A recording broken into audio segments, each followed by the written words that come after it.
things. Like, for example, as a person with sickle cell, the first thing you hear a person telling you is like, oh my God, you are the people who don't make it past a certain age. Mm-hmm. Yeah, I read that in my book in high school, that I won't make it past 18. Mm-hmm. And at that point, I was like 15 or 16. Mm-hmm. That did something to me. That did something to my heart. Mm-hmm. That did something to my mind. Mm-hmm. Yes. Like, the biggest struggle of being a human is that we try to quantify something as purpose or as a reason behind it. And I don't think there's a reason behind suffering, to be honest.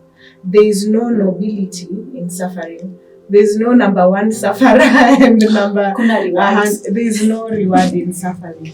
So pain is pain, suffering is suffering. Good morning, good afternoon, good evening, dear viewers and listeners. Welcome back to yet another episode of Beauty Lies Beyond podcast with me, Miriam Rose.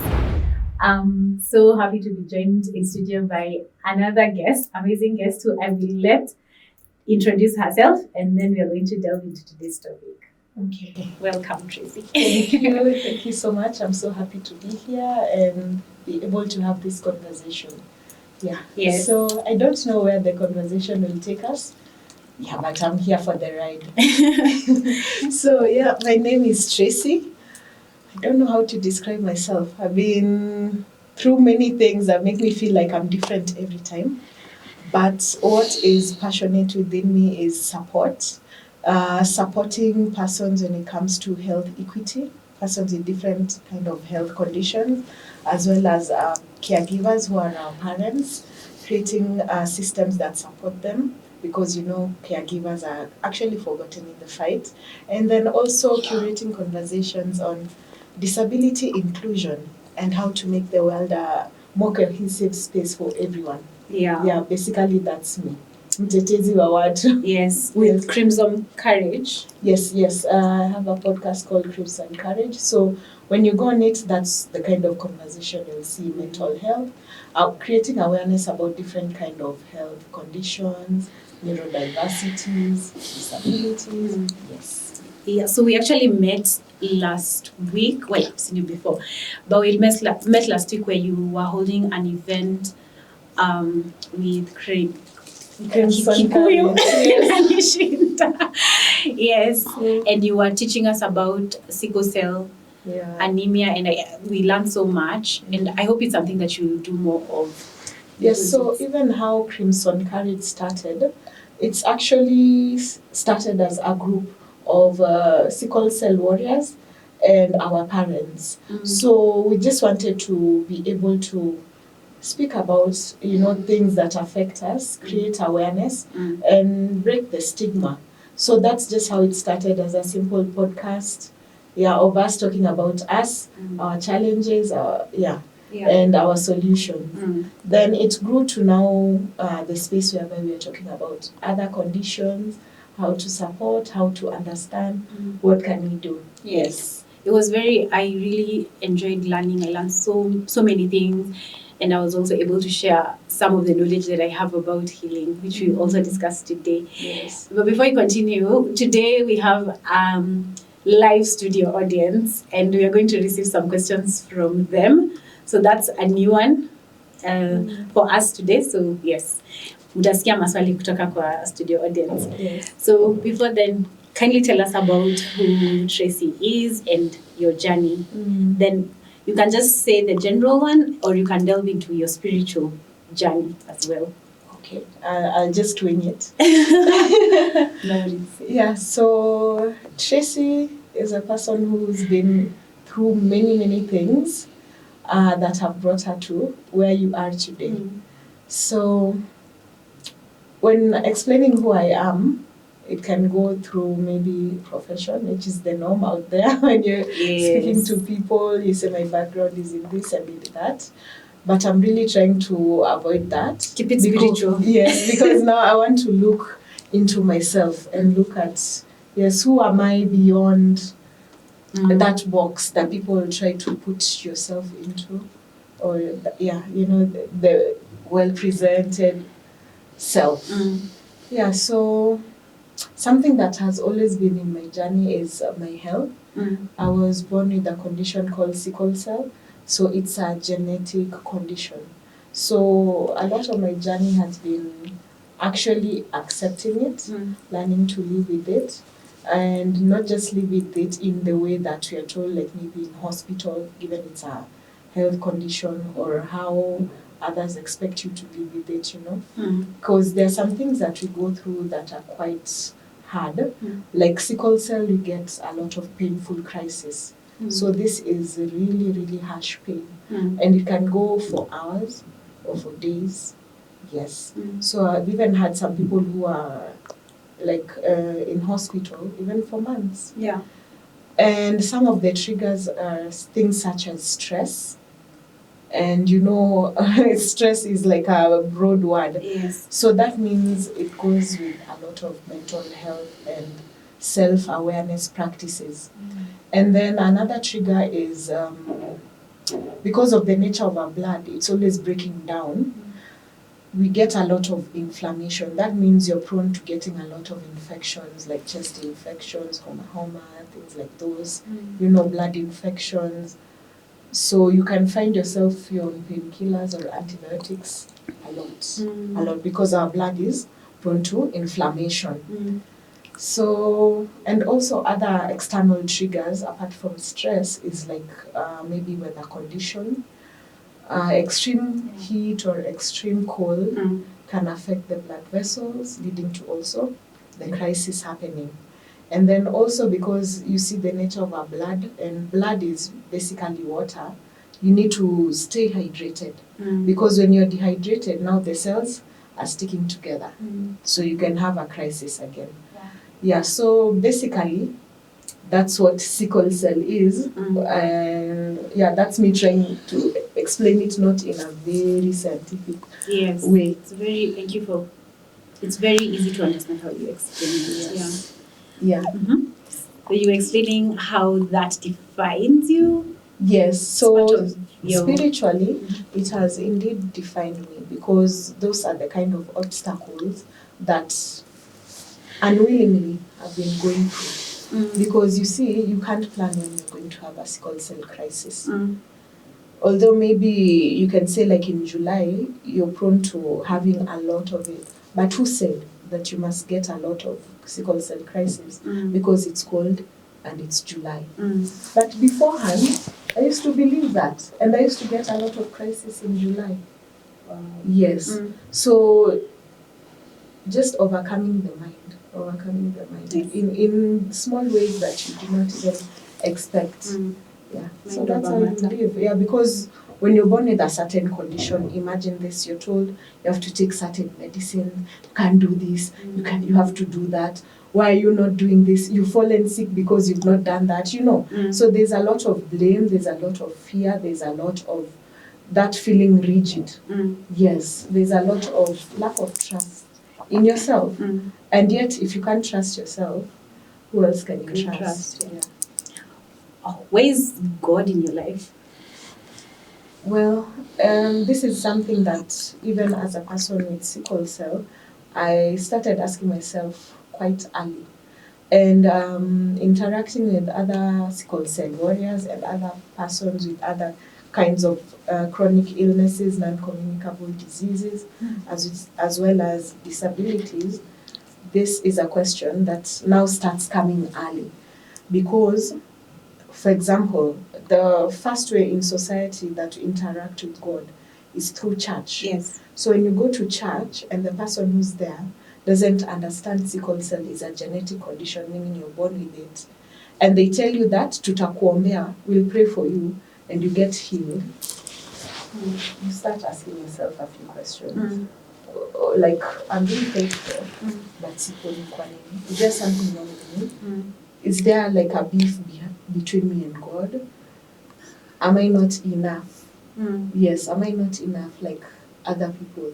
Why must I go through this? I've not done anything against anyone. I'm not a bad person. I don't go around hurting people, so I can't say that there's something I'm paying for. Or I can't say maybe my parents are that bad people, such that I'm paying for the sins of my parents. No. Yeah, so you're reading scripture comparing with yourself very early on. As other people are enjoying Jesus stories, you're reading it with a lot of intention and breaking it down with yourself. Why? If in Jeremiah it says that he knew how you'd be born before you were born and with your purpose, ask yourself why. Yes, if God loves me, then why? Why am I going through this pain that is unplanned and triggered by me? I've done everything right. I'm eating well. Why? Yes. So you start asking God why. And where has that gotten you to? Personally, I became more logic because now you're asking, now you're asking yourself why very early on. I started reading a lot of books. The Bible, I read it back to back many times. Then I'm like, okay, what else is there? I started reading books from other religions, like Hinduism and all of that, and even African scripture, African literature studies, and all of that understanding. And what I understood is basically everyone wants the same thing, but how people are going about it is different. But at the base of it, at the source of it, there's love, there's acceptance. You want to thrive, you want to be, yes, everyone wants to be loved, everyone wants to be accepted, everyone wants to thrive in what they do, everyone wants to be seen as successful. But now when you come back to yourself and ask yourself, right now, am I successful? Tomorrow, will I be successful? You know, so you start having a lot of logic in asking yourself those questions. Yeah, does God love me? Does God love the other person more than me? Yes. Yeah. Where did it land you? So, in Form 2, I remember around that point of high school, I stopped going to church because I was not getting the answers. I was not getting the answers there. And I felt like they don't understand. And it kind of built into kind of like a resentment. Not a resentment against God, a resentment of the system that does not understand. Yeah. The system, like for example, if church is a place for everyone, why don't you have maybe like a sign language interpreter up there? A church is not for the deaf. Or maybe church is not for the ailing like me. Because when I come there and I say my story, you want to put your hands on me. So maybe I'm not enough for church. That's why it landed me to now starting asking myself those questions and trying to figure out. Yes. So from Form 2, that's it. You haven't gone to church ever since? I can go to church. I go to church socially. I can go to church and pray. Yes. But my knowledge and my understanding, I'm not divisive. I won't look at a Muslim different to how I look at a Christian. Or I won't look at a certain practice, like a spiritual practice like meditation, different from prayer. Because I understand the goal is the same. It's just the heart that is doing it. That is the only difference, but the goal is the same. So can I safely say you and God, not the church, you and God are good? Yes, we are good. It's been a journey. It's a journey. Okay, so let's say if God shows up and we have a conversation, the way we are having a conversation here, I would have questions to ask him. What questions would you ask? Right now, the questions I would ask are maybe in perspective of my recent grief and loss of my sister. So I would ask why. My sister was a good person. I would ask why. What is the point of it? Why did she go? She's left me. What next? Yeah, I would ask why. I would say me and her prayed a lot. Did you hear those prayers? I would ask why are people telling me to continue praying? Yet there are those prayers that I prayed and prayed and prayed. But maybe the door is locked. So it will be a conversation of healing. Yes. I would need to get feedback. Yeah. It can't be a one direction conversation anymore. No. No. I'm more than that. Mm. Yes. From God, I now deserve feedback. Yes. Yeah. Yes. That's. I feel like. I don't know what to do. I don't know what is happening astrologically because that is literally a conversation that is in the air where we want God to stop being quiet and to speak to us, not through people. Yeah. Akuje tu aketi hapa tuongee. I wish that is something he would do. But there's something that crossed my mind as you were talking. Yes. What would you think if, can I take the role of God for a minute? It's okay. So he would ask if she, could be either. So let's just choose he. If he asked you, what do you think is the purpose? Let's say, talk about sickle cell. What do you think sickle cell has? What's the purpose of? Scratch that. What do you think is the purpose of sickle cell in your life? What purpose do you think it has served or played in your life this far? Well, I would say that because like the biggest struggle of being a human is that we try to quantify something as purpose or as a reason behind it. And I don't think there's a reason behind suffering, to be honest. There is no nobility in suffering. There's no number one sufferer and number there is no reward in suffering. So pain is pain, suffering is suffering. The only thing is what style do you take in that? So when God asks me that, I would actually try and listen to him on the aspect of that, because that's why I want feedback right now. So if my suffering is to mean something, then he needs to use me for it to mean something. It's now for God to use me. It's not for me through my own strength and power to be able to bring out a result from my suffering. It's for God, if he sees it fit, to now use me to bring out good from it.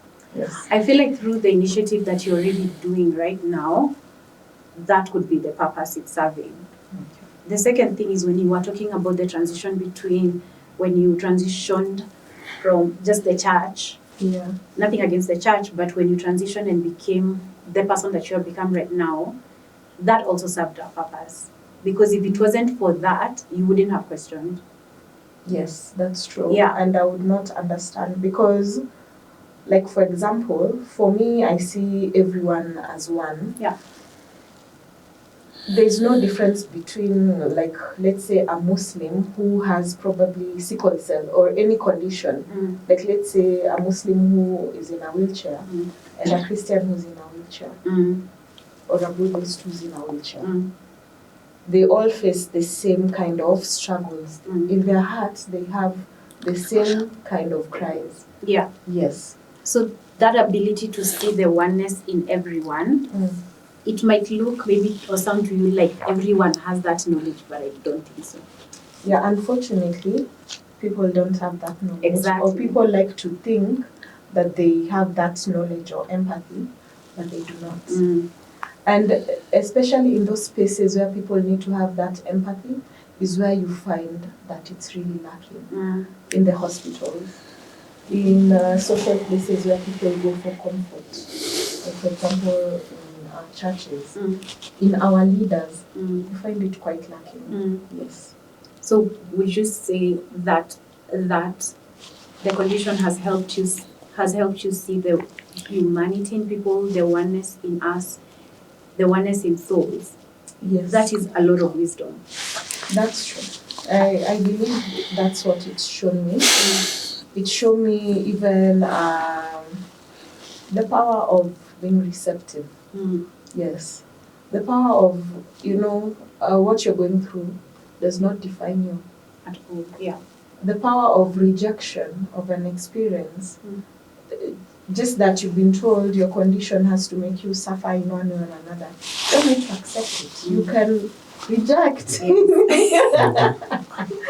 can reject that pattern and say, this is not a pattern that serves me, or actually it's not a pattern that comes from within me.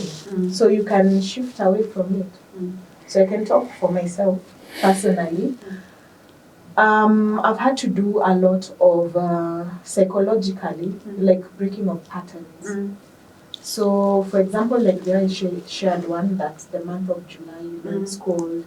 You have to keep on getting maybe unwell, or maybe you have to go through getting crisis pains or like infections like homa or such a thing. That's something that I said no. It doesn't mean I have to, and it's working. I don't have to get crisis pains. I don't have to get admitted at least once a year. I don't have to, and I don't get admitted. So that builds. What do you think that has built in you?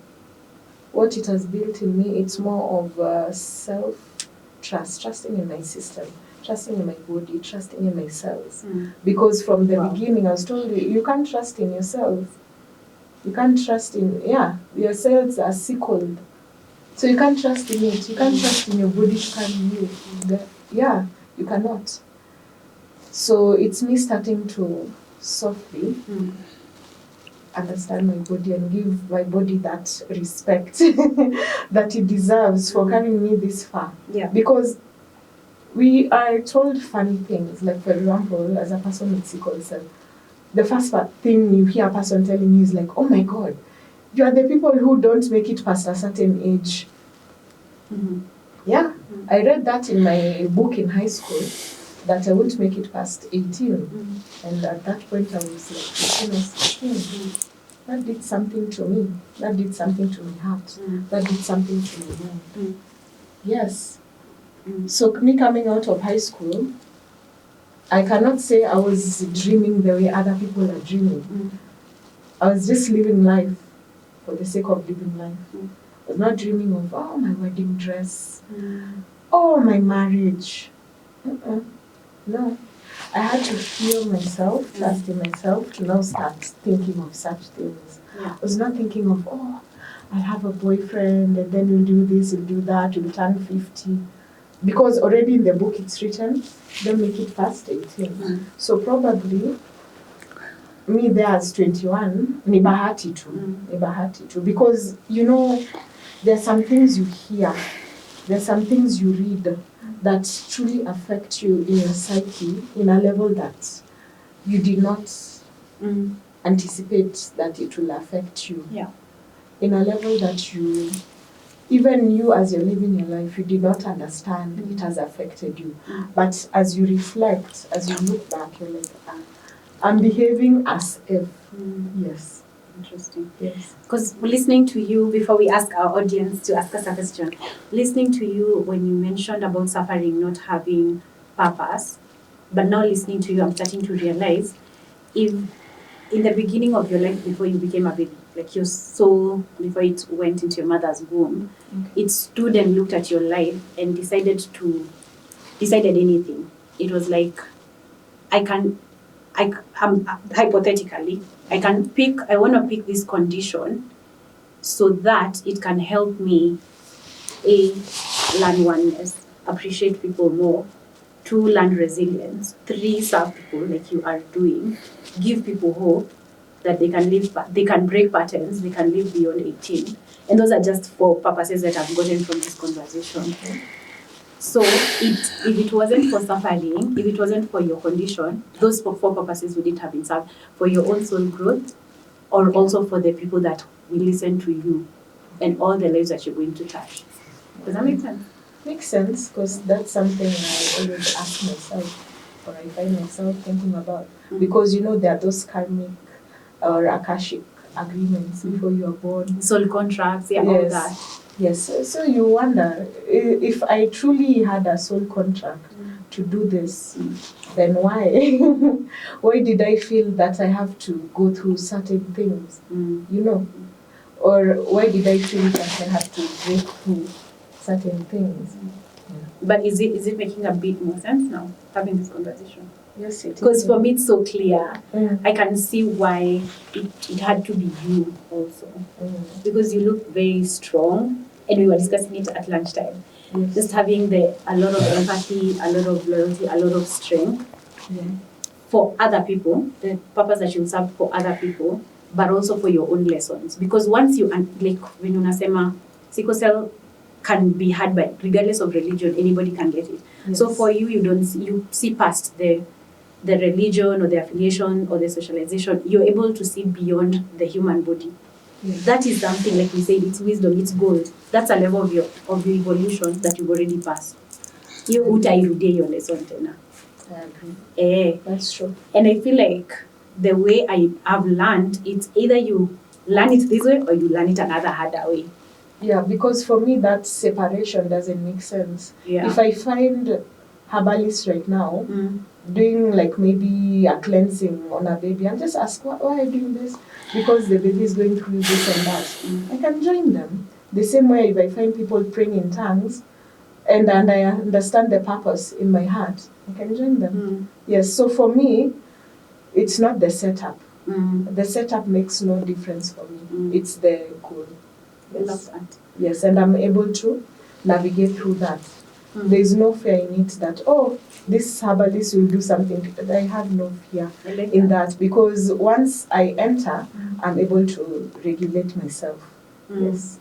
That's powerful. It's funny, I'm emphasizing on this point because just this week I was asking God, just I guess Monday, I'm like, I don't get this suffering. Like, why does it have to be a suffering thing? Like, why is it set up like this? And then now you come and you're explaining, you literally give me a real life experience that you've gone through and asking the same question.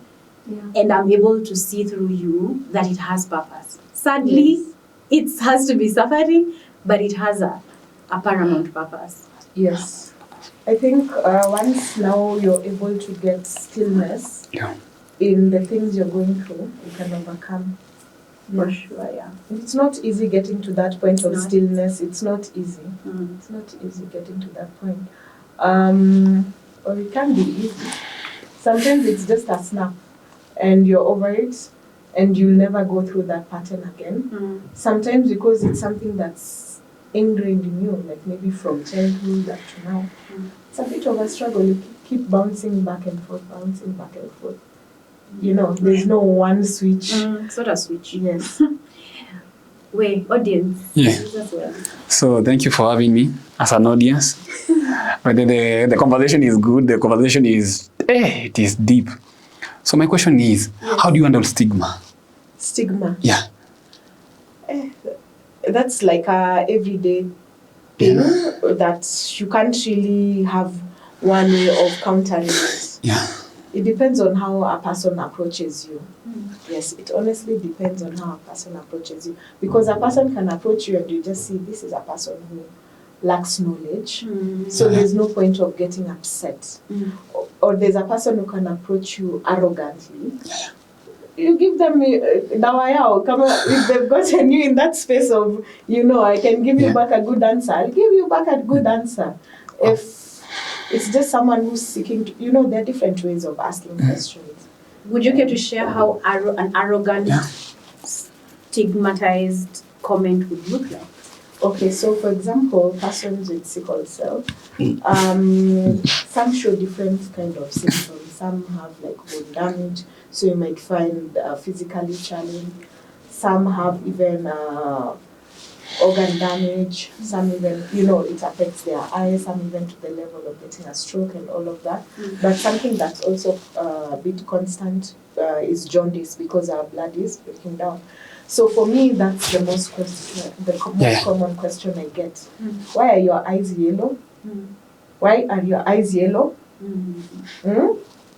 Or, I've seen your eyes are yellow. You need to go to hospital. You see, there are different ways people ask. Yeah, so you need to go to hospital. Are you a doctor? Yes. Why are your eyes yellow? Oh, do you know about sickle cell? No, I don't. Yeah, you have weird eyes. Wow. Yes. Wow. You understand? So it depends with how the question has come. Depends with how the question has come. Okay. And it can get you off guard. Can't say I'm like, that's zen. Whenever the question comes, I just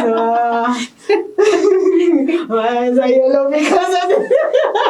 No, it doesn't go like that. You can find me, I'm stressed. I've gone through a hard day. Yeah. Are your eyes yellow? I'll go to the bathroom and cry. Oh. Yeah. Because it's been a hard day for me. Yeah. Yes. Another question. So, sir, you said it's not the question. It's not the question. It's how it's asked. Yeah. No, it's asked. The donation. The person. Yeah. Yes. So, and how do you handle relationships? Have you ever had boyfriends? Let's say, for example, how do they take you about your condition? Yeah. Are they shocked? How do they take care of you? Are they shocked or do they drift? Do they come there? At least, how do you handle that? Have you ever had also boyfriends? Yeah. Yes, I've had boyfriends. I'm quite pretty. Even I told you about your eyes. They look yes, different. Yeah, so I've had boyfriends. They've been different experiences. Yeah. They're those ones, there's this thing commonly people call adulting. Yeah. And adulting is being responsible enough to know how to react to life's challenges. Sure. So, is this person an adult enough? When they meet with someone who's going through something, they can support. Some are not supportive. Some are judgmental. Some don't know how to ask you, so they'll drift away. Some are quite supportive, by the way. They'll be sending you, I read this. I saw this study. I started growing this mboga because of you. Yes. That's so sweet. Oh. Yeah, so it depends with the person. But all round, I can say the best ones are the ones who are very good in communication. Yeah. As long as you're not good in communication and empathy, it's left a mark. Yes. Let me ask another question. Chiki, it is said, birds of the same feather flock together, yeah? You say, if you get somebody who has also sickle cell, yeah? You can console each other very well. You can motivate each other very well. So do you have let's say a club, let's say a group, let's say? Well, yes, we have support groups for sickle cell. So like mine for Crimsoncourage, mostly it's for sickle cell warriors and the parents because I believe there's that connection and there's that way we support each other. Yeah, so for me right now, I feel that is the one that's beneficial because you see, also there's the good part of support groups and there's the bad part, whereby you're seeing people suffering, today this one has a crisis, tomorrow that one has a crisis. If you're not okay, there's a way it affects your mentality. It can bring you down to the point of now maybe I'm the one who will get sick next time. And it's not saying it in a way that you're looking at your circle in a bad way, but energy directs you according to the experiences that you're going to face. So if you're in a group that they're not managing it in a positive way, it's bringing people down, you'll eventually be brought down. Yes. So you have to protect your own energy. And you see how I think it's different. By the time I get someone to understand how I think, it will take time. So, but there's the way the pool thinks of it, that, there's this pattern, of getting sick, of taking medication, of, going to hospital, of kuchangiana, vitu kama hizo.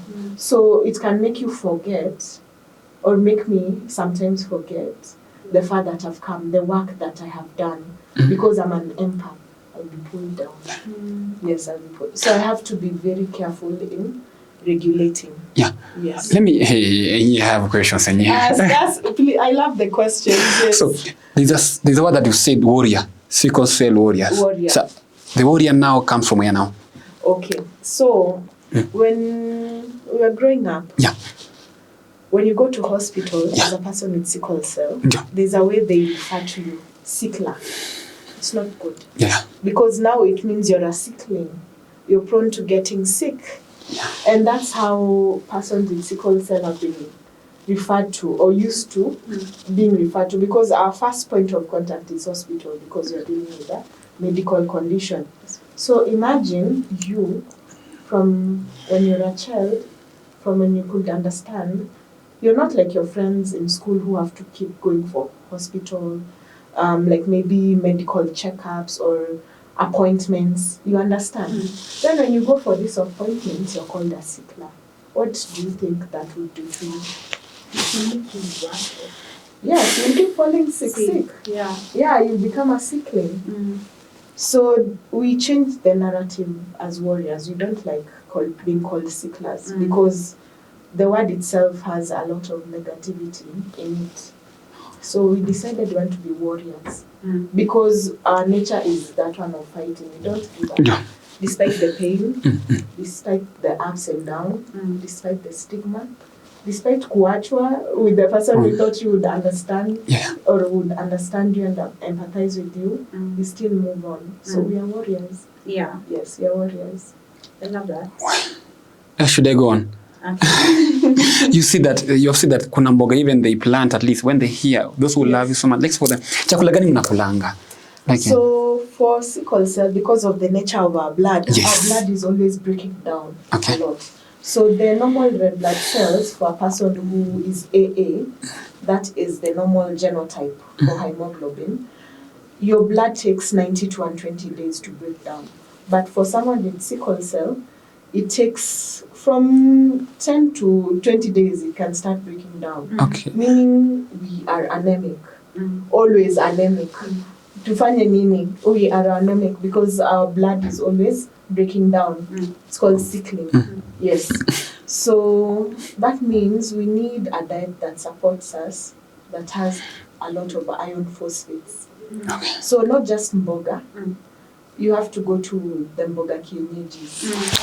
You see, like things like amaranth, terere, such kind of things. You have to find a diet that helps you to avoid inflammation, to help your body not be inflamed a lot. So prebiotics, probiotics, you understand? Yes. So you have to take a very good diet that can support you, that can support your body, that can support your cells, that can help you even with cleaning, like for example, the liver, the organs. Drink a lot of water. Juices, like for example, sugarcane juice, things that can help even with the jaundice, reducing the amount of bilirubin in your blood, detoxing, all those things. Yes, so for us, diet is a very big thing, and you can live long with good diet. Yeah. Yeah. So does meat? Speaking of diet? Do you have a preference for vegetarian, vegan diet as compared to meat? Yes, but it's not easy because you see, what dictates your diet is your environment. So if you live with people who take meat, it's very hard to be vegetarian. Yes. But is it preferred? Yes, if you're able to have like the vegan kind of diet, high in all those nutrients, it would be good. Yeah, because you find some sickle cell warriors, they don't eat meat because it affects them in a certain way. Yeah. Or some even can't take sugar because you know what sugar does to the blood. Yes, it's a higher inflammation in the body. So you find some just completely remove sugar. And it's actually advised, if you can, just completely remove sugar from your diet. Yeah, so all those diet plans that we hear about, yes, they work for all of us. Just that you have to make sure your content in iron phosphates is high to help your body create more red blood cells. And you also talked about stress, which is something we talked about before. Being able to manage your stress, how have you been able to manage it? And you mentioned briefly meditation. Yes. How has that worked out for you? Do you do yoga? Do you do meditation? What other alternative healing other than the pharmaceuticals have you used? Yes, I'm a very big fan of meditation, yoga, self-talk. Talking to yourself, restructuring your mind, your thoughts, your process plan. And through my studies, there's something interesting that I saw. The body is usually, I think, 80% or 70% water, which most of it is just the blood. So there's a certain study I read it's under Taoism. So I think it's Hashimoto something study. Something like that. That Japanese guy. Yes. Who everyone quotes. Some other African needs to do these studies so that he can start quoting that African. And it's quite easy. So the study is looking at water particles. So when you speak positively to water, like let's say love, happiness, things like those. The water crystals take a beautiful shape, like the snowflakes and such. But if you speak negative kind of wordings with the water, it looks murky, like muddy water, sewage water, the weird patterns. Yeah. So I kind of figured out it's the same with sickle cell, because we are mostly water. So if stress is triggering crisis, that means stress, the water in my body looks funny, so already my blood is not flowing okay. The cells will stick to each other, causing sickle cell crisis. So if I'm able to reduce the stress in my body, hydrate positively, speak to my water. I am strong. As I drink this water, I am healing. Yes. Drink that water, hydrate, have positive thoughts. Yeah. Will be okay. Yeah. It works. It works. I can say it works. Yes, it works. Even when you're healing. Let's say you have a sickle cell crisis. Start thinking positively. Say positive things to yourself. Like for me, I had a pattern whereby when I'm in crisis, I'm not thinking of there and now, that pain that I'm going through. I'm thinking of positive things. I'll come out of this hospital, then I'll be able to go, even simple things. I'll be able to go to this place, eat the favorite burger that I love. Oh, I'll join my friends. Maybe when I come out of here, I can write a song. I can go to the studio or something, Make beautiful plans. Make your mind your place of escape. Think of beautiful things. Yeah. Don't think of things that are limiting you. I have sickle cell. I'll fall sick, this and that. I'm not like other people. That's what actually causes a lot of young persons with sickle cell to go through a lot. Because, that feeling of lack of acceptance or understanding. Yeah. Once I feel like none will understand me, how will I get through or overcome what I'm going through? It becomes very hard. And now you feel like you're different. You have no one else in your school with sickle cell.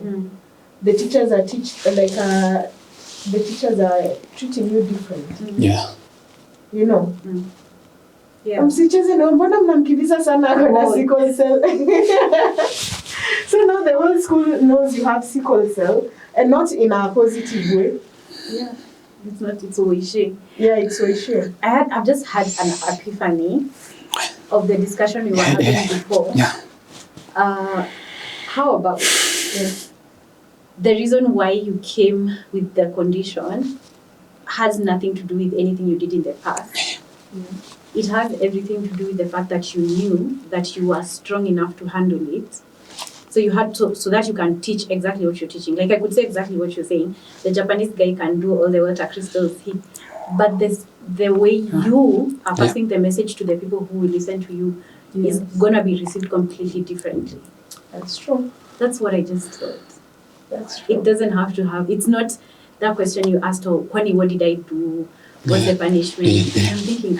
I just had that epiphany of you did nothing. I think you actually just chose to come here so that you could pass the message with the empathy in it, infused in it. Yeah, but as a child, these children are asking themselves that question. And most parents are also asking themselves that question, like, oh God, why give me a child who is always suffering? And the child is like, why am I like this? Why can't I be like other children? Do you think it would help if we actually, like one of the modalities that we do in as much as we'll talk about the treatment, would be to actually sit down and do talk therapy, even for kids, to just ask them, what do you think the purpose is? Like, what have you learned? Because everything has a lesson. Nothing is coincidence. Everything has a lesson. And until you actually sit down to think about it, that's when you see, oh, wow. And I don't think people do that enough. People don't do that. Yeah. It's not African. It's not normal, I guess. Yes. Because it's... Okay, me speaking as a millennial, growing up, it was not normalized sitting down and having such conversations, reflective conversation. It felt like crisis, dealing with one matter after another matter after another matter, and trying to forget it. Yeah. Hoping it doesn't happen. Yeah. Study, do your exam. There's always something to do, and you're hoping that it will lead to something good.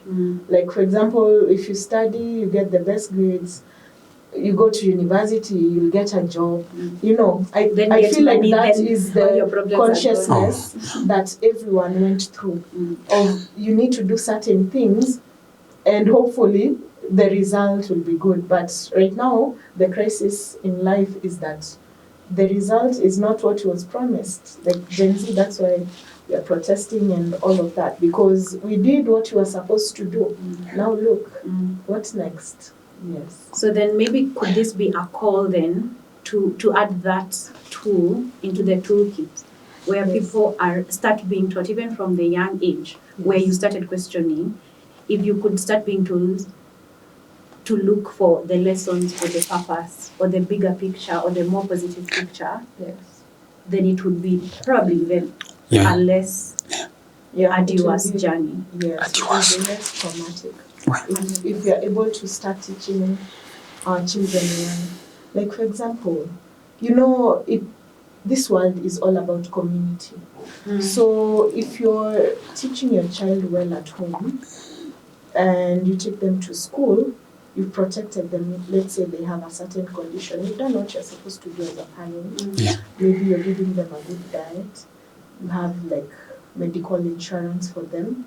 But the other classmates are not children that have been taught, like how back then. I remember in our books we used to have education, basic education, like how to speak to someone who's deaf, or how to stand up for someone who's elderly and give them your chair, things like that. So if your child does not understand that people are different and going through different things and how to approach that empathetically, then your child becomes the villain, because now your child is the one causing other children pain within that community, that classroom. So even as parents, we need to have that kind of responsibility where you're exposing your child to not just, the things that you think will make them feel safe. A provider for you the best clothes and all of that, yet you've not provided for them the kind of vision that they need, the kind of skills that they need within a community to strive to be that kind of person in society. Yes. Even when you listen to children playing nowadays, the kind of songs they're singing is vulgar, because they have access to YouTube. Those are the songs that they're singing. They're singing girls twerk. They're singing, guys rap about weird things. Yes, but that child does not know about the things that they're supposed to know. Like, a child can be born without them being able to see, and it's not their fault. Some other child can be born like they have to use a wheelchair because their legs are not working, and it's not their fault. Don't abuse such a child. Know how to approach such a child, and they can be your friend.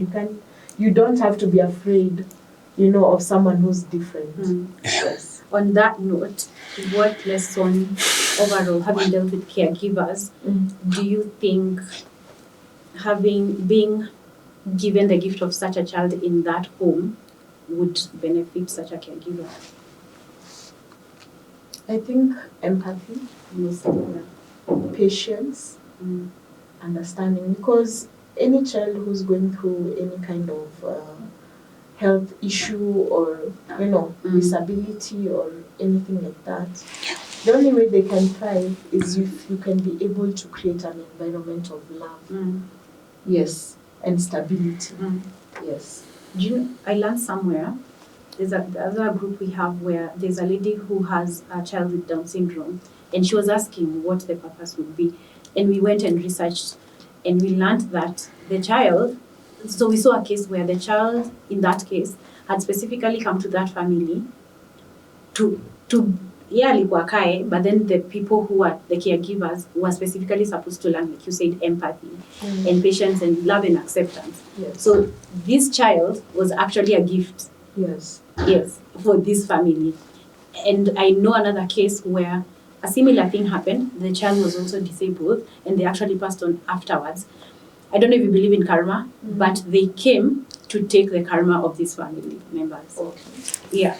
So by virtue of the fact that they had that disability, they basically carried the load. It was so heavy that they had to take on a body that was disabled.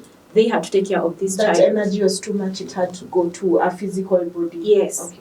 Then the baby was born. Then these guys, the family had to take care of this baby. But then now when the truth was revealed, they were told the truth. It was that this child was actually taking your karma because you guys had really heavy karma. Okay. And since she passed on, now the karma was done. I don't know if you know anything about karma. Well, I think I do. However, right now, because I was listening to you, I feel like everything just went away and I was speaking what you were saying. Yes. So, and this is a very delicate topic, because people say, so I know two sides of this story, that there are people who, not because I'm Hindu that I believe in reincarnation, reincarnation is there. So when some people, I read this in a book, that some people can take on, when they have very heavy karma, they can take on a body of a disabled body. Can I say that? Yes. Okay. A body with disability for them to come and live off that karma. So even like maybe an illness or something like that? Yes, okay. yes. And so there's them living off that karma, and like I said, the people who are caregiving to also work together. So there can be soul contracts of the caregiver and this person. The problem is when we come on this planet, we forget. So you're thinking, what did I do to deserve such a child? What did I do to... You forget. Yes. But the two of you agreed that I will come in this body, with this disability, and you will be my caregiver for you to learn this lesson and for me to learn this lesson, or remove my karma. And I'm not just saying that people, this is what I'm saying, it's a delicate topic, that everyone who's disabled has done something bad in the past. That's not what I'm saying. But it's a thing as well. That is one way. And when you look at it that way, for me, it gives me compassion. It gives me compassion because I'm like, the soul has been able to recognize they are strong. You see, when we say disability is not inability, yes, this is a strong person. Yes. So you stop looking at them like this person is disabled, this this is an equal soul the same way I have a soul. They have a soul as well. They just picked this for 100 years and then they're out and then they come back to kawaida. Okay. That's true, because something common that I've noticed with persons with different disabilities or going through any kind of non-communicable disease or chronic illness is that when it comes to the brain, they are very sharp. You can't beat them. They are very sharp. They are quite sharp intellectually. So that's true. That's true. And when it comes to the thing of karma, when my sister passed away, I kind of remembered something that she was teaching me how to be happy, how not to be so heavy. Yes. And that's something I will never forget. I love that. Maybe she just came in as your guide. Yes. I felt so. I truly did. And when you learned your lesson, she had to leave. Because if she stayed, she would have just been your crutch. Because even if you watch her videos, there's one video of her like remembering her that day. You remember the one we played at the end of the World Sickle Cell Day event? She was like, "Hi everyone, I'm Kiki, I'm Tracy's sister. Yes, I'm her assistant." You remember? Yeah. And she kept saying that many times. So usually in life, that was my assistant, and she was always happy to do things with me. Yeah. So now you know her purpose. Yes. She was your when guide. It comes to me. To you, yes. Yes. You know what's the funny part about this thing is, she could specifically have just come specifically for you. Specifically. I don't know whether this is the point to say this, but I did another shoot, and the person I was shooting is my friend. Her dad passed on, and when we looked at the timelines connecting the dots backwards, we realized this whole time the dad was her guide.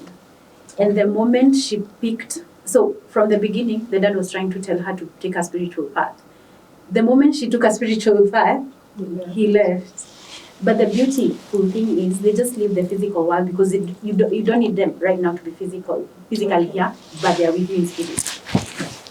And since you meditate, you can try and summon her and see if she will come, and then you guys can now have a relationship. That's true. Okay. But I feel good about the fact that I've learned the purpose that she was here for. That's beautiful. Yeah, it is. Indeed, it is.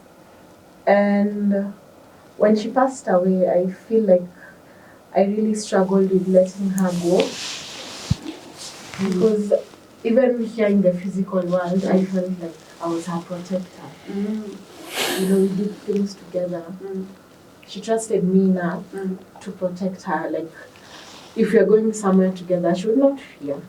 Yeah. Or if she's leaving a place late, she would call for me an Uber. Yeah. So when she left, I felt like, I actually needed her more than I thought she needs me. I realized that. Yes. Wow. That's beautiful. Should I ask 2 questions? Only two, and I'm done. Audience. I love it. I had to pause first and listen to you guys. Sawa. The way women know how to communicate, yeah? Men don't know how to communicate. Women have a lot of verbal, not in a bad way. Yes. They have a lot of vocabularies because they are good with communication and nurturing part. So as we are laid back, but have you risen, let's say, awareness? Let's say, does the government have, let's say, a program on how to protect you guys? Those are now the things that we really want them to do, because as you were sharing earlier, the systems that we rely on to protect us, actually, they're not functioning or protecting us the way that they should. Like, for example, if you look at how persons with disability are treated in like Europe and such, the kind of services that they get, it's not the same as here in Kenya. There are very few accessible buildings, like in town. Do you know any accessible restaurant for persons with disability? Like, those wheelchair slopes are too high, such that even they can't roll themselves up, or even if they're being helped, like, even that person has to really struggle to pull them up. Yeah, so that's why, like, we have a platform like Crimsoncourage, so that we can be able to provide that training to organizations, even like here where we house that. Number one, within their systems, like in the HR system, how are they implementing the fact that 5% of the employees have to be persons with disability? I've not seen one, I'm sorry to say. Is the building accessible? There are some areas in this building that are not accessible. So even when it comes to customer service and communication, the first person is the person outside, the security guard. So giving security guards that communication and kind of customer service training, whereby they know how to assist a person who, for example, is visually impaired. This is a person you have to describe to them. You tell them, welcome, this is iHub. So if you want to go to the washroom, it's on this side, and the toilets look like this, Yeah, so there are some things that are really being overlooked that need to be done, yes. The last question. So at least the way you talked, at least it's like you are coming from a, let's say, well-up family, yeah? It's like you have money, yeah, to take care of your, let's say, condition. Yes. What about those who lack the money, let's say, to support themselves? It's How are been they? a struggle. Yeah. It has truly been a struggle. Yeah. Honestly. It's a struggle for persons who are not able to have, like, let's say, insurance. Because, if you have a condition, the kind of insurance you pay for a similar cover, I have to pay higher. Like, for example, let's say your insurance is inpatient 100K. Inpatient like $1 million. If you're admitted, you have $1 million. And outpatient, that one of seeing the doctor at casualty is 100,000. What you'll pay for it, I'll pay for it higher. And actually, I might be rejected with some insurance. They won't accept me because I have a condition. So already the system is quite unfair. It's quite unfair, and it's not something that I chose. Yes. Actually, it should be more lenient to someone like me with a condition rather than a normal person, but it's not like that.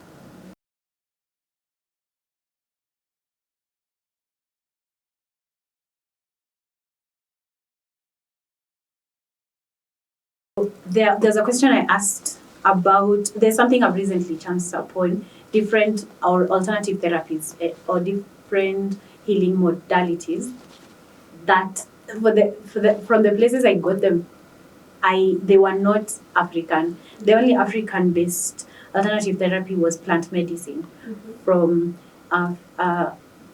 it's called, but yeah, it's African. It was plant medicine. Lakini now there is Reiki. I don't know if you know about Reiki. Ayahuasca or something? No. Okay. No. I wanted to remember the brand of the ladies that I interviewed. Okay. So dealing with plant medicine, alafu sasa Reiki healing, and another one that I also did I chanced upon called pranic healing. And to explain a bit, Reiki healing is a modality which both actually use energy healing.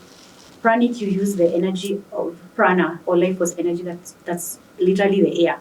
There's a way you can draw energy from the air, which is fresh energy, and you channel it into the body. So when there's a diseased part in your body, it just has energy that is like stale. Okay, so it's like washing it away. You wash it away and then you replace it. Okay. It's literally that. Reiki, when I went through it was using my chakras. So I don't know if you know about Reiki healing or any experience that you've had with that, and do you think it's something that can be used for the conditions, the sickle cell anemia or any other conditions that you've interacted with? Yes, definitely. When it comes to healing, for example, that's a practice that I do. I can't say I do pranic healing, but yeah, you imagine the pain being washed away, it flowing away, and it being replaced, or you create space for ease within the body. Yes. So that's a practice that works for me. That together with breathing. Yes. Because of anemia and all of that, and also generally as you're healing or washing the pain away, the breathing exercise does a lot to help you to heal and let go of that negative energy or that pain that you're feeling. Because I found that pain is just in the mind. Yeah.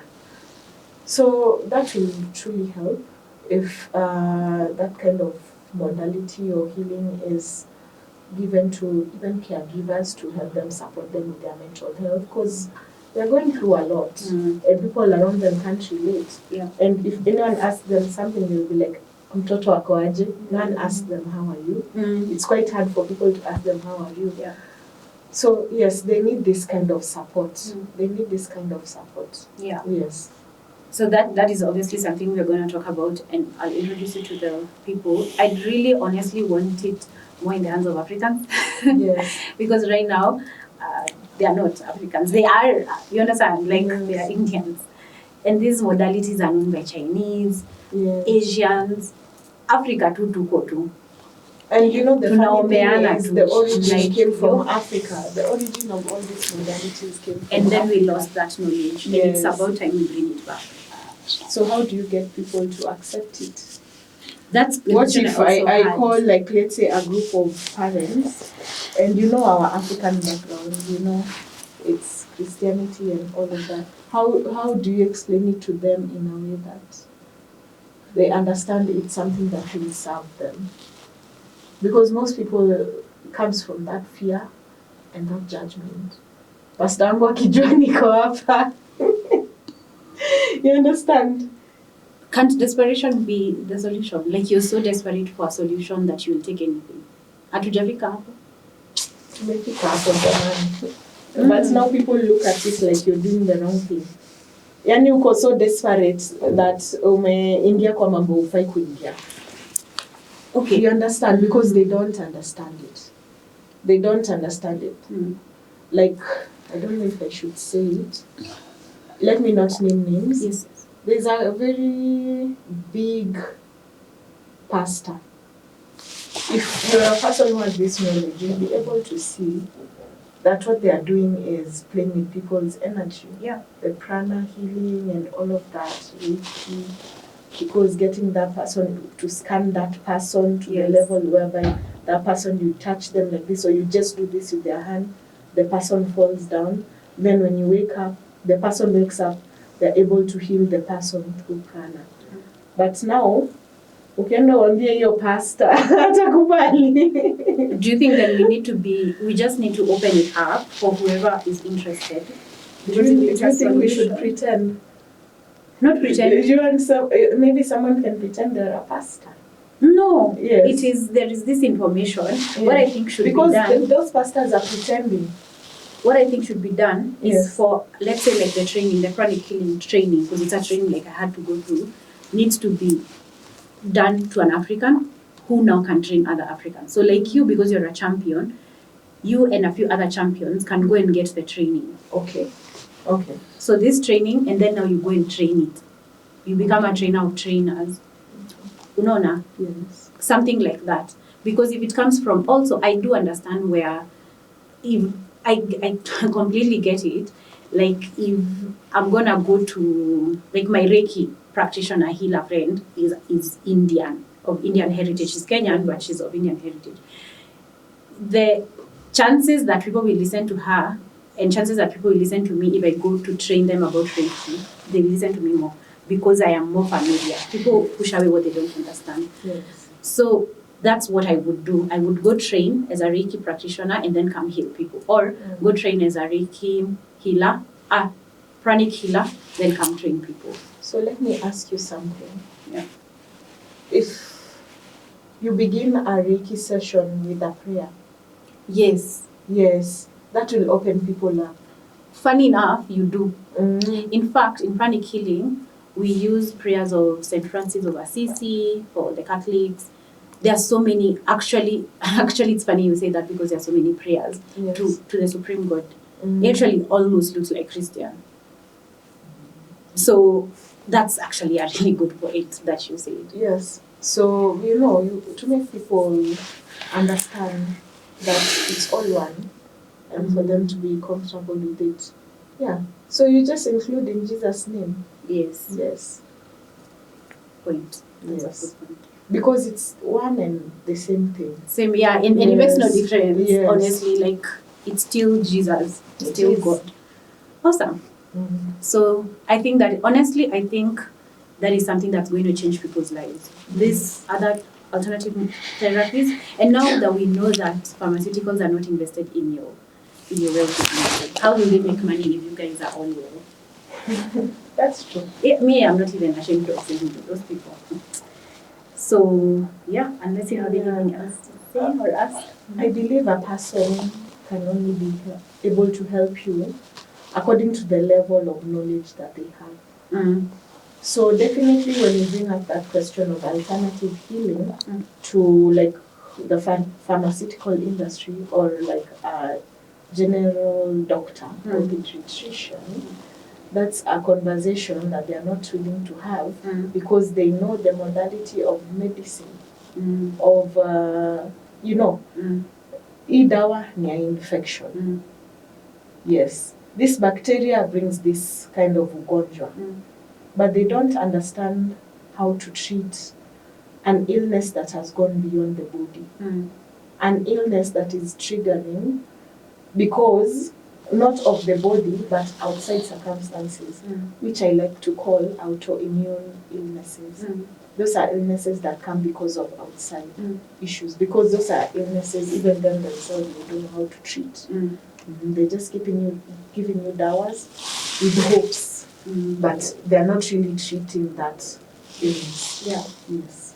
That's so true. You've even reminded me that in pranic healing, there are different levels. The third level, you actually get to the point where you heal a disease from past trauma. Yes. Like you go into the energetic field of a body, because we have different bodies, so just this physical body. So you are able to go through the energetic body, past the subtle body, and you heal past traumas that have informed this problem that you're going through. So this information just needs to be out there for whoever is open. But I have a problem with seeing people suffering and being helpless and not having alternatives. You'd rather have an alternative and choose not to take it. Vis-a-vis, like when you're not having an option, and there are so many options that I'm learning. Yes. Yeah. Awesome. Anything else you'd like to say before we end our session? See, skuma this. Okay. Because we are paying tax and we are taxpayers, and the medical care, you know what the medical? Hata shaka haifanyi kazi. Hizo hazifanyi kazi. Ndio sasa talk to them, talk to them. We are paying tax in history and medicine. CS asikie. Asikie. I think actually what I think Yes, yes, sir. Yes, ma'am. Is when you're doing the advocacy and looking for partners and funders, if you do that, I think you can look for the alternative therapies and include that in your proposal. Yes. Wafund your training. Yes. So sasa wafund trainings zote tatu na sasa wafund TOT. Ndio sasa mwanze kubada hii warriors ikwe mna fight with a tool that actually works. So mnafunzana kutritiana. Hadi kuna na healing camps. So mngekuwa mnafanya hata healing camps. Yes, that's actually what it's a more it's a more tangible solution. But you know, the thing is, when you start that fight for like a certain condition like sickle cell, in Africa, there's a certain common problem called poverty. So it starts from the base. Even if you want to tackle those problems from that level, it starts from the base, because the people who will be approaching you, they'll be like, sina pesa ya madawa. You understand? Now you must start now from the base. How will people be getting medicine? Now may want to remove the medicine, not to remove, to complement it. Because like pranic healing, I literally just use prana. Yes. Literally. And it's just waving my hand. Wave, remove, energize, that's it. And if you're, for real, if it's caregiving, you're the caregiver, you're with the patient there or the warrior there the whole time, you can do that. Clean. Every day, like 3 times, kama dawa venye ungekunampea dawa. No. It's literally, my point is, once we get the people to, at least for now, what I think, because we're going to talk about this after us, if you get the first people to be trained, like the TOT, the money to train you, for example, you and him and me and like 3 other people who are trained, we now need to get the CS or whoever is going to fund, and people are there. I think as long as we're open, the university will give us the money to do the TOT. The TOT will train the caregivers. That's it. No more money needs to be spent. Okay. Literally. They no longer need to spend money. That's true.